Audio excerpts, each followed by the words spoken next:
Poprosím o poriadnu Duňu, červené vlajky! Dajme na to pozor, sú tam červené vlajky, priatelia! Nepretekáme, nepretekáme!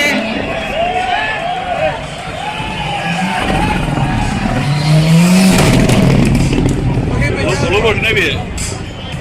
Nezachytil som úprimne moment, kedy došlo k tej výraznej deformácii, ktorú sa nám postaral Ja som sa otočil za tými prvými. Lancer Pavla Svobodu.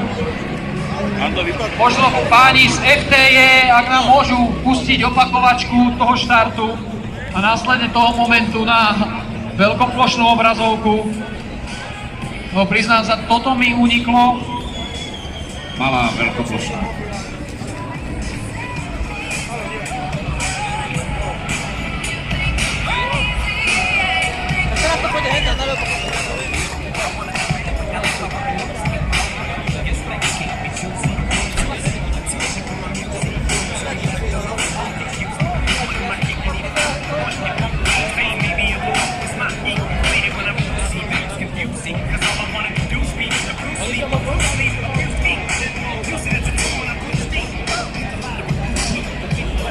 Mimo trate sa tam ocitol Martin Svoboda, tempom pokračoval.